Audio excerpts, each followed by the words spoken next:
In this video, I'm going to show you how to create these pretty cool sports graphics inside Adobe After Effects. How to create this pretty cool logo animation. So without further ado, let's dive into today's video. 3, 2, 1. Here we go!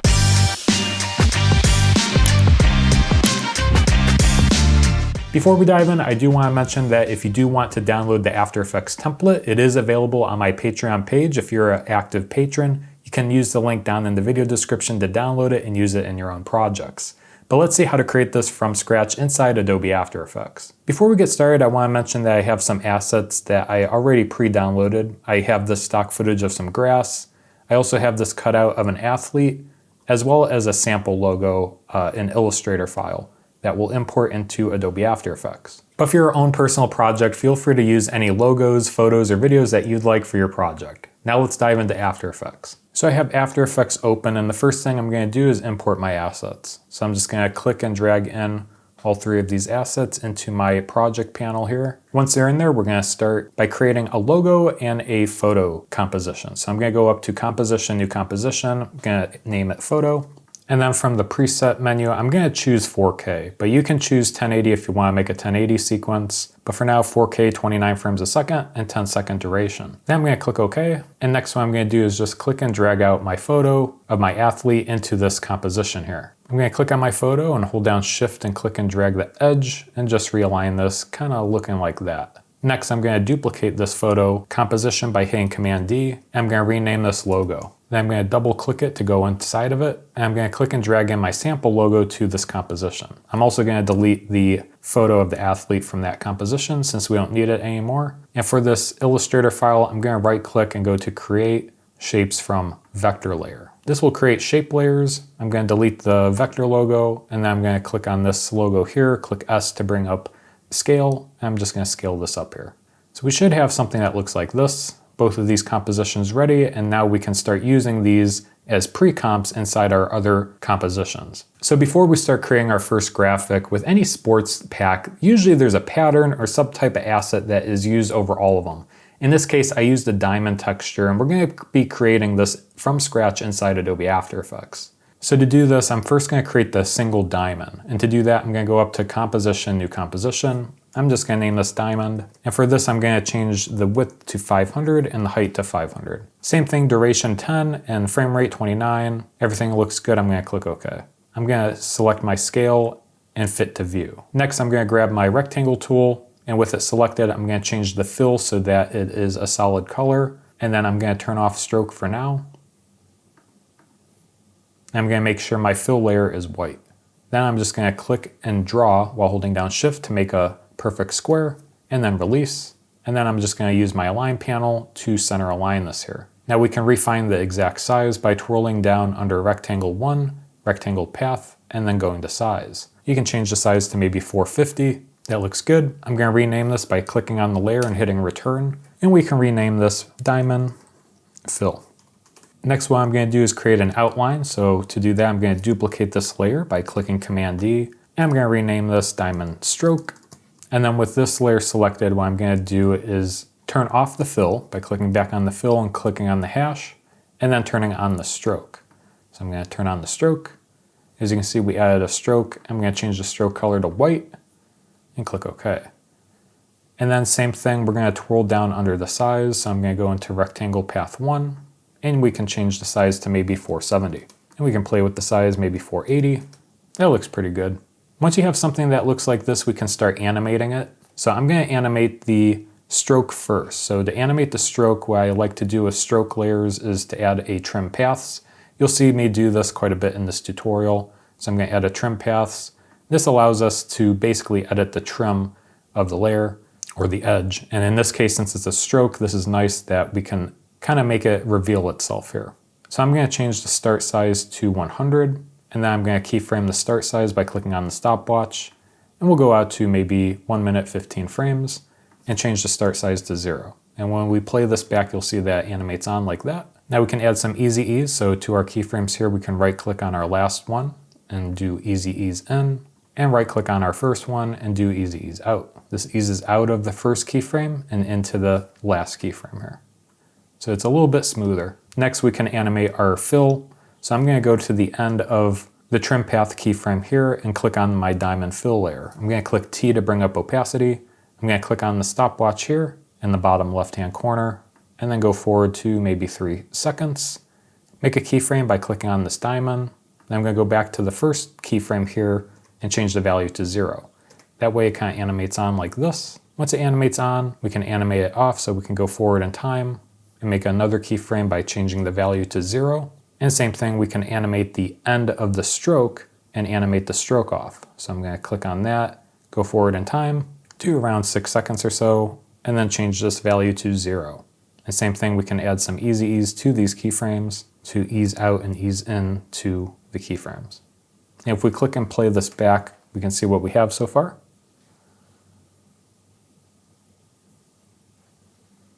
So that's looking pretty good.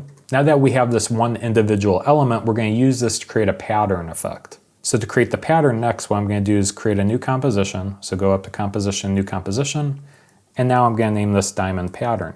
And then from the drop down, I'm going to choose 8K. I'm going to change the frame rate to be 29. Just make sure all the frame rates match each other, and then click OK. Next, I'm going to change my fit, scale to fit. So next, I'm going to click and drag in our diamond. As you can see, there it is. I'm going to go out forward to about 3 seconds since that's when it's fully opaque. I'm going to click on it and click S to bring up scale. You can scale it down quite a bit, maybe to 25. And then I'm going to align this to the top left section of the screen. So to do that, I'm going to go to my Align panel and align to left and top. And you can see this places it at the very top. Now what we have to do is duplicate this layer several times to fill in a row. And then we're going to offset each layer and it'll look cool as it animates on, from the top left to the bottom right. So if we use our math here, what we can do is go up to Composition Settings and see that our width is 2680. So if we bring up our calculator here, we can do some quick math by typing in 2680. And if you remember, the original diamond composition was 500, and we basically knocked it down to 25% of that because we scaled down this layer. So if we take 500 and we multiply it by 0.25, we get 125. So what we can do here is type in 7680 and divide it by 125. And this is essentially how many times we should duplicate this layer. I'm going to do a few under. I'm going to do maybe 60 or 59 just to give us more space in between the layers. So I'm just going to click on this layer and hit Command D 59 times in order to duplicate it. Once you get a few, you can select them all here and duplicate several of them. And just keep going until you have around 59. I went a little so I'm going to delete several of these. Let's do 58. So I'm going to click on the 58th layer here and align it to the right side. And now what I'm going to do is select all of them. So I'm going to hold down Shift and select the first one, and then I'm going to distribute horizontally here. And when we click off, what you can see is that they're all aligned horizontally. So if we click and play this back, you'll notice that they all animate on. Now what we can do is stagger these. So you can do this manually by clicking and dragging, but I like to save some time. And to do that, I use a free plugin from AE Juice called the Shifter. So I'm just going to select all of these layers here and go to Window, AE Juice Shifter.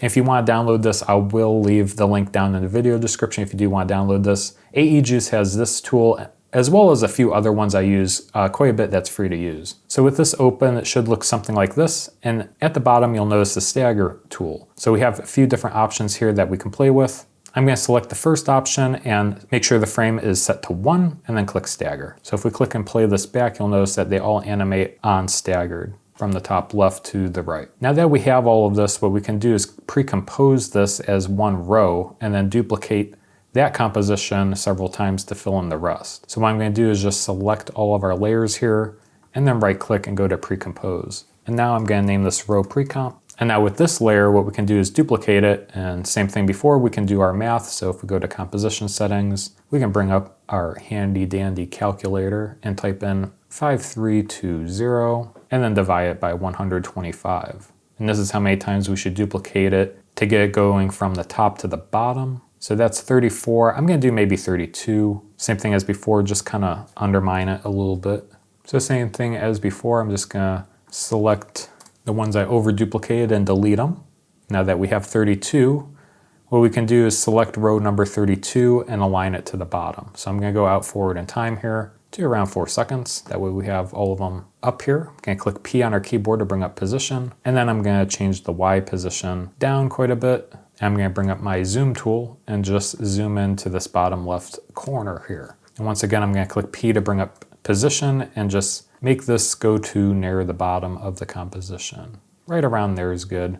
Doesn't have to be exact. It's gonna look pretty decent here.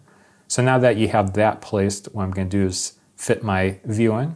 I'm gonna scroll back up, select the first layer here and scroll down and select the last one. And same thing, we're gonna use our align panel and we're gonna distribute vertically. So once we do that, you can see what it does. It distributed all of those pre-comps vertically in our composition here. Now with all these selected, what we can do is go to Window, Stagger, or Shifter once again, and then shift our layers. So now you can see what happens here. It animates from the top left to the bottom right, and we have a nice offset pattern here. And we can basically use this composition to reveal logos, to reveal lower thirds and different graphics in our sports package here. This looks funny right now, but it's gonna come together later on in this video. So the next step is to actually create our intro slide for our logo and our background slate that says the team name and that type of graphic. So to do that, I'm gonna go up to Composition, New Composition. I'm just gonna name this Team Name and Logo Slide. And then from the preset, I'm gonna choose 4K. Same thing, 10 seconds for the duration and 29 frames a second for the frame rate. I'm gonna click OK. Now that we have that, we can first create the background. So to create a background, I'm gonna just make a new solid by going up to Layer, New Solid. You can pick whichever color you want depending on your sports team that you're creating graphics for. Could be any color. But for this example, I'm gonna choose blue shades in this case. So I'm gonna click OK. Now that we have that, the effect that I added to add a nice dimension to this is a vignette. So I'm gonna search for vignette and click and drag this to my composition or my layer here. I'm gonna change the amount up quite a bit so we have something that looks like that. And we can keyframe the center. So I'm gonna click on this center and just ping pong from left to right. So I'm gonna go forward 2 seconds and go to the right side. So if we play this back, it kind of goes from left to right. And if we click U, this will display all of our keyframes. And we can easily just select these, option click on the stopwatch, and make it loop by adding an expression by clicking on this arrow, go to Property. And I'm gonna select this one here. But what I'm gonna do is change cycle to ping pong. Ping pong essentially ping pongs in between the first and last keyframe. So when we click and play this back, you'll notice that it animates to the end and it ping pongs back to the beginning keyframe and then back again. So this just loops for infinity. That way we don't have to, animate this over and over again. So with that, I'm gonna collapse that and go back into my project panel. And next we can add in our texture. So if we click and drag this diamond pattern into our layer here, you'll notice that I named it diamond. And to easily make this a diamond, we can click R on our keyboard to bring up rotation and just change this to 45 degrees. And now we have our diamonds. And depending which way you want it to animate, you can change the direction. If you want -45, you can go the other way. That way it goes from left to right. And what's nice is since we made it white and it has alpha channel, has all the good stuff here, we can really customize this. We can add a fill effect to change the color of it. So I'm just gonna add a fill effect. Under Generate Fill, I'm gonna click and drag this to my layer. And I'm just gonna choose a nice blue color here, nice blue accent. And then I'm gonna click T on my keyboard and then just dim this down a little bit. So we have something that looks like that, maybe 30%. So yeah, that's looking nice. Now that we have that, we can add in our text. So I'm gonna grab my type tool and type out our sports name. So in this case, this is the Shooting Stars. Obviously, I kept it very generic here, so you can use whichever sport team you want and also any font you want. In this example, I'm gonna use the Ostrich font, so I'm gonna type for that. Yeah, Ostrich sans bold. That's what I did for this. I'm just gonna size this up. You can make the color anything you'd like. I'm gonna choose white for now. I'm gonna click OK and align this to the center. Once you have your text here, what I'm gonna do is select it and then go to the end, then add a space, and then paste it several times so we have the Shooting Stars or your team name several times here. And then I'm going to do the same for the other side of the name. So in this case, the team first name and the team last name. I'm going to duplicate it and move this layer down. I'm going to name this Sports Ball Team.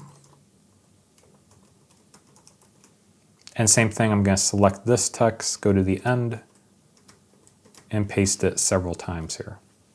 Once you have that, I'm going to select both layers here and go to my Align panel and click Align horizontally. Next, I'm going to toggle my title action safe lines. I'm going to click on them and just align them up here so that they are kind of centered. That way they look pretty centered to our composition. Once you have them arranged the way you'd like, we can add an expression to the position. That way they animate continuously, the top line from left to right and the bottom line from right to left. So to do that, I'm going to click on one. I'm going to click P to bring up position. You'll notice that the X and Y position are separate, but if you need to separate them, you can right click and go to separate dimensions. I'm going to option click on the stopwatch next to X position. I'm going to add in the expression time times 100. And if we click and let go and play this back, you'll notice that we have it basically move 100 pixels each second to the right. If you want it to go the other way, you just add a minus sign in front of the 100. So for example, the other one, we would click on P, we would option click on the X position, paste this in here, and do -100 and let go. And you can see that we have this nice animation here. All right, and then to animate this on, what I'm going to do is click on one and add an effect to it called transform. So I'm going to navigate to my effects panel, which is somewhere, it's over here. I'm going to clear this out and type in transform.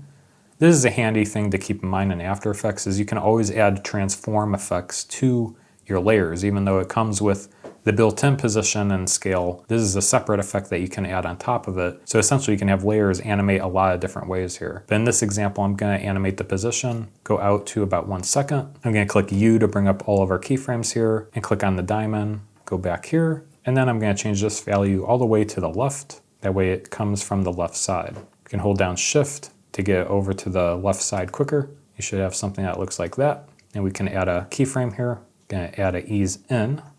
And then same thing with the other one. I'm just going to click and drag the transform effect to this guy. And once again, add a keyframe next to position, go to the beginning, and then change the value all the way to the right. Right click and go to easy ease in. That way you should have something that looks like that. Depending where it lands, say if you want shooting stars to be more in the center or sports ball team to be more in the center, what you can do to change that is just click on the layer that you want to adjust, go back to P to bring up position. You can offset this time expression by adding or subtracting values. So an example might be to add 1500 pixels here, and this gets shooting stars a little bit to the right. You can see the more we add, the more it shifts it over. All right, so now that we have that, we can animate the whole background on. And to do that, I'm going to create a new shape. So I'm going to grab my rectangle tool, zoom out a little bit, and then just click and drag an entire shape over the composition here. I'm going to turn on fill for this. I'm going to turn off stroke, so I'm going to disable stroke. And I'm going to add a skew. So to add a skew to the shape, I'm going to go under transform rectangle and add a -15 skew to this. I'm going to name this too. This is essentially going to be a matte. So with that renamed, I'm just going to click U to collapse it. And what I'm going to do is track matte pick whip from the dark blue and the pattern into this matte transition. So what I'm going to do is just select these two layers here and click and drag the track matte pick whip to the matte transition. This essentially puts these two layers inside this layer. And specifically this layer is alpha channel, indicated by the little circle inside the rectangle. If you change this, this is a sun, and that changes to luminosity. All right, so with that done, what we can do is animate on the matte transition. So what I'm going to do is click on the layer and click P to bring up position. I'm going to make a keyframe next to X position, go to the beginning, and then just slide this to the left. And we can add some easy ease to these keyframes. Once again, right clicking and going to easy ease in. As you can see, we added that nice transition. If you want the text to animate on a little later, you can always slide these over. That way it doesn't all happen at the same time here. But as you can see, we animated on those graphics here. All right, now that we have that, we can add in our logo. So to do that, I'm going to first animate off the text. So I'm going to go out to around 3 seconds or so, hold down Shift and select both of our text layers, click U to bring up keyframes, and then I'm going to just keyframe the position, go out about a second or so, maybe to 4 seconds, and then just animate these off. So I'm gonna animate the top one up and the other one to the bottom, and then just easy ease these out by right clicking on both of those keyframes and going to easy ease out. That way it kind of looks something like that. And then our logo is gonna go in the center there. So next I'm gonna go grab our logo comp. So I'm gonna navigate back to our project and click and drag in our logo. With the logo in there, I'm gonna change it to a 3D layer. So I'm gonna toggle my switches and modes. If you don't see any of these, you can always click on this button that toggles it on and off. But with the 3D switches enabled, I'm gonna click on the cube. I'm gonna click S to bring up the scale. I'm gonna scale this down a little bit. I'm gonna go to the 4-second mark. And next I'm gonna keyframe the scale and then keyframe the rotation as well, the orientation.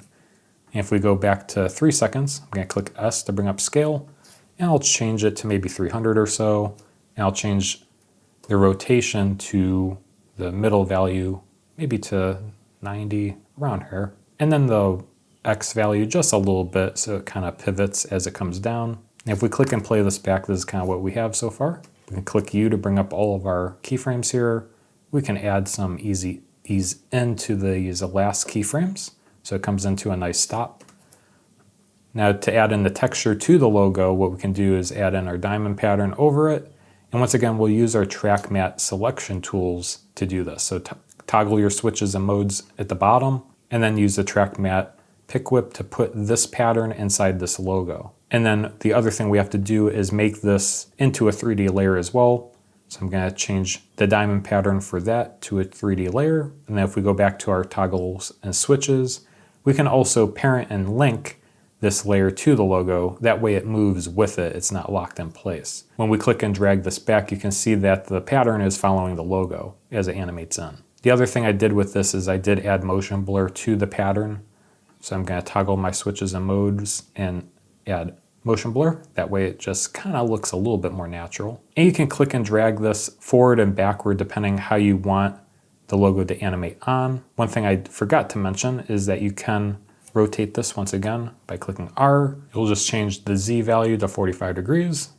And you get it looking like the background here.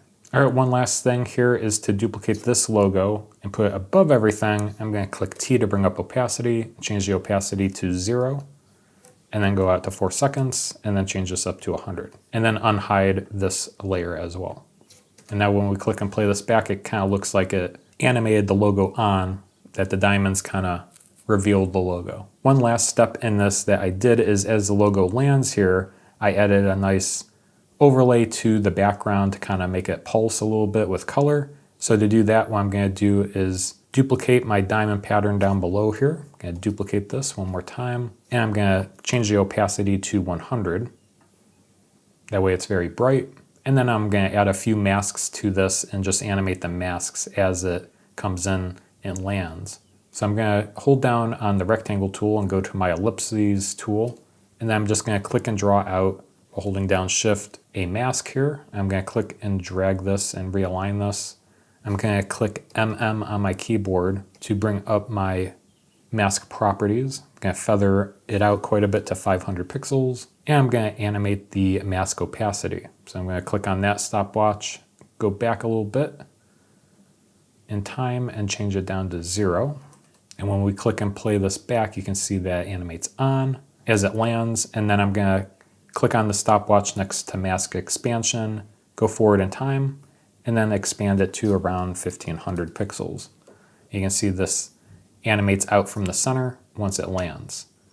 And to animate it off, I added another mask. So with that layer selected, I'm going to grab my ellipse tool. And once again, I'm just going to click and draw out another mask inside my composition panel. And under mask 2, what I'm going to do is once again add 500 to the feather and animate on the mask opacity. So right now it's 100, but back here it will be 0. The other thing I have to do is change the blending mode from add to subtract. That'll subtract this layer from that. So those are the differences with masking. And then by the end, what I'm going to do is keyframe the mask expansion, go to 5 seconds, and then just animate this all the way to the right. That way it kind of looks something like this. Just kind of pulsates with color there for a little bit. You can easily do that with masks in the different blending modes here. And the last thing to do here is to animate this off. So once it lands right about there at 5 seconds, we can go back to our matte transition, click U to bring up our keyframes, and then add another keyframe, go forward to about 6 seconds, and we can change this to the left to animate it off. And we can even add an easy ease out, so it eases out. And one last thing, we have to add this logo as a track matte to that layer. So I'm going to toggle my switches and modes and pick whip the track matte to the matte transition layer. And you'll notice that these are also still visible, but what we can do is actually trim that back at the 5 second mark. We no longer need the diamond pattern in this layer here, so I'm going to select both of those layers and hold down Option N bracket to trim them. So now we have something that looks like that, animates off. All right, so this graphic is complete. Let's take a look. Here we go. Looks really nice. All right, so now that that's done, the next step is to create our player stat graphics that look like this. Let's see how to create this. So next I'm going to go up to my composition, new composition. I'm going to name this player stat graphics. Same thing, I'm going to choose 4K 29 frames a second, 10 seconds for the duration, click OK. So the first thing when designing is usually to create what it's going to look like first and then animate it. So we're going to get all the assets in here, compose it, and then animate after that. So to get started, I'm going to choose my rectangle tool and then click and draw out a shape. It doesn't have to be exact, we can always align this. So grab your selection tool, realign it. We can change the color. I'm going to copy the same color from my other slide, so I'm going to go back to this other composition, click on my blue solid and just grab the hex code from this solid. So I'm going to copy that and then go back into my player stat graphic and then change that hex color to that. I'm going to make it a little lighter and a little bit more blue.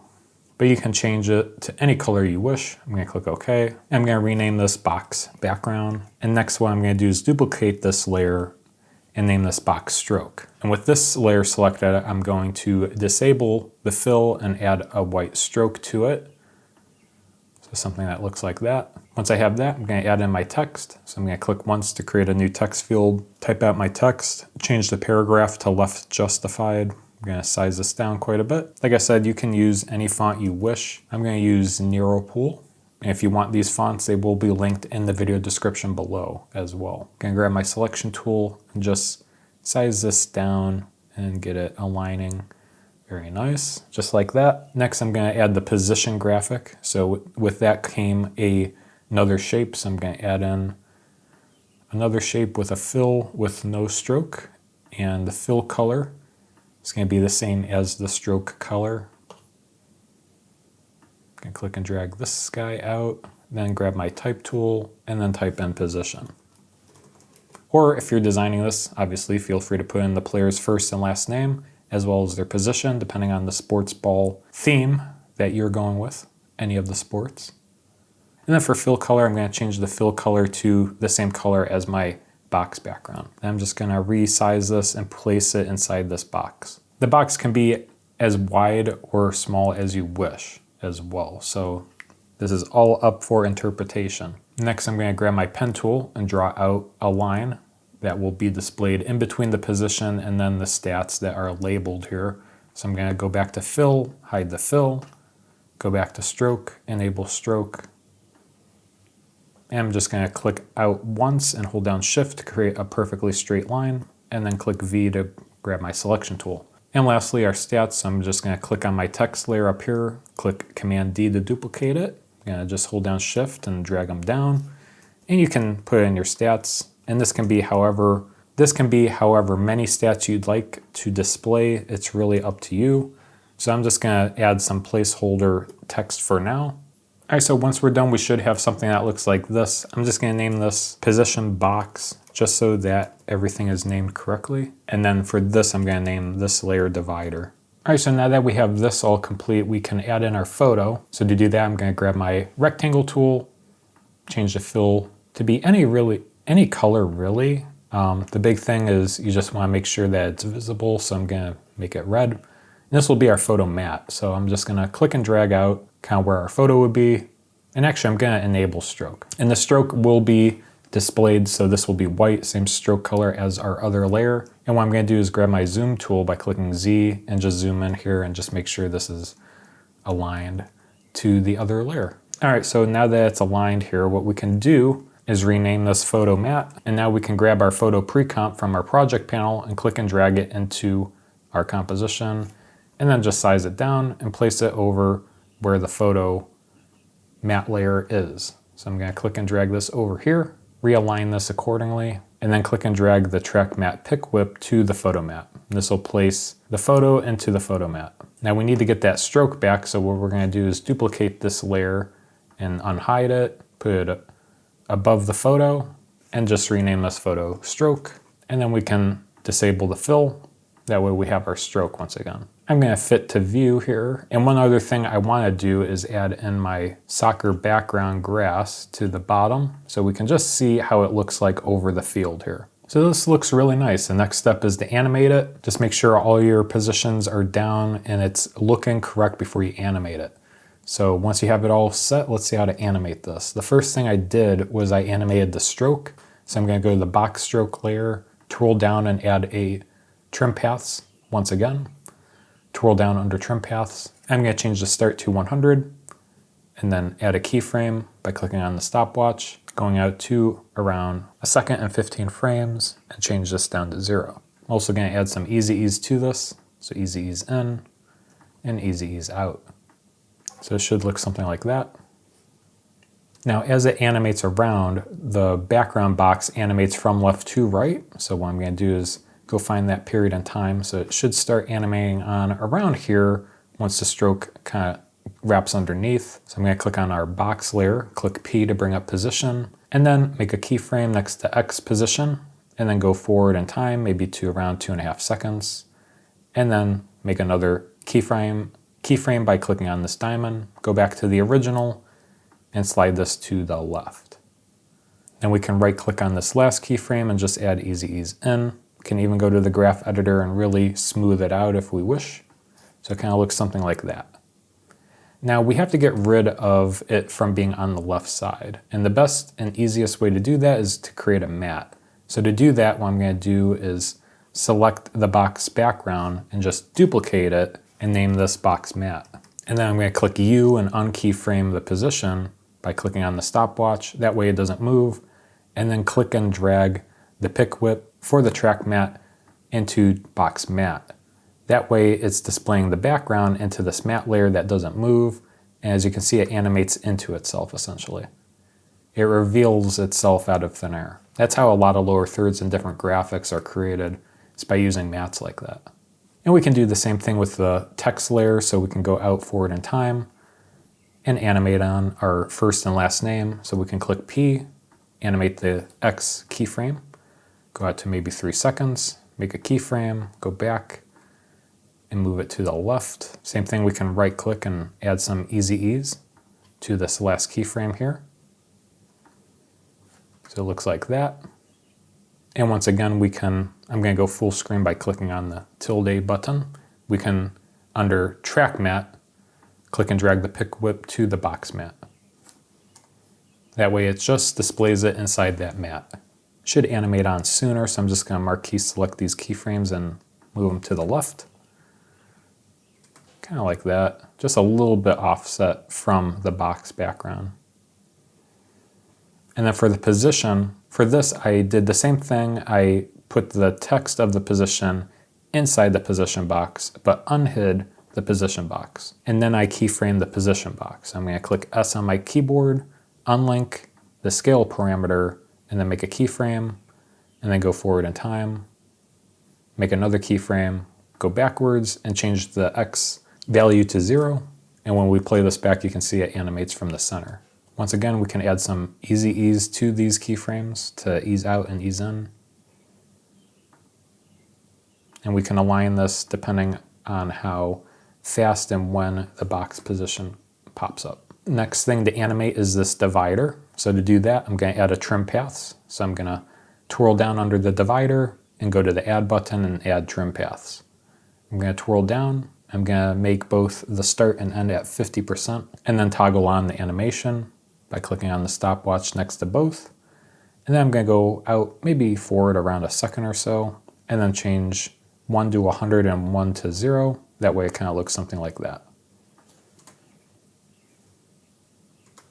And same thing, we can add some easy ease out and easy ease in to our keyframes.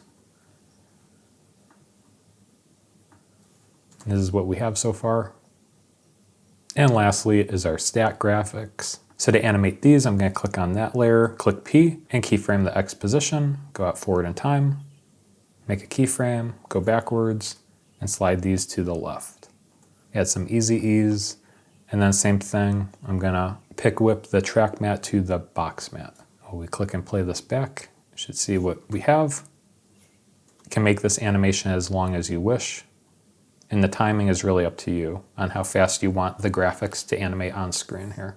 It should look something like that. If you want to refine the easing, you can always go into the graph editor, select a keyframe, and really fine tune it. That way it's a lot more smoother.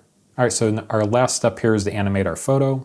So for this, what I'm going to do is grab our photo and then just parent pick whip this to the photo matte. And same thing with the stroke, I'm going to pick whip that to the matte. Click on P, and once again I'm going to keyframe it, bring it out, make another keyframe, go back to the original, and animate from the right side. Easy ease in. And basically this can pop out once the stroke's over this can come over. So I'm going to marquee select these keyframes, and then these layers can be under all the other layers. So I'm just going to click and drag these down under everything. And we can trim them so they start here. So I'm going to select these 3 layers and hold down Option Begin Bracket to trim them. That way they start right at that playhead there. So it looks something like this. All right, and the last step to this is to animate it out. And to do that, I'm just going to create a new null object and just rename this Animate Off. And basically anything that is unpick whipped, I'm going to pick whip to that layer to animate it off. So I'm going to select my layers and parent pick whip them to that null object. Then I'm going to select the null object and click P to bring up position, keyframe the Y position, go forward in time, and then just animate up, just like that.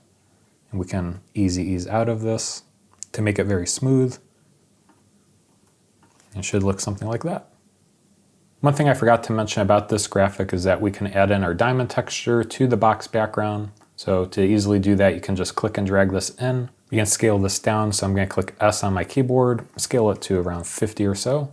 You can rotate it, be 45 degrees, and then just place this over the background here. The same thing that we've done to the other layers, you can track matte it to the box matte. That way this is placed inside the box matte. It just needs to be over it, and you should see it inside the box. And we can definitely bring down the opacity to maybe 5 or so, or 10. That way it just adds a nice texture into that box there. We can even add a fill effect. So if you remember from earlier, we can copy this fill effect that we used on this diamond texture. So I'm just going to copy this from over here, go back to the player stat and paste it. And we can boost the opacity, kind of make it look something like that. And once again, we can click on this diamond and just parent pick whip it to the animate off null object. That way it animates all off together at the end. So when we play this back, this is what we have.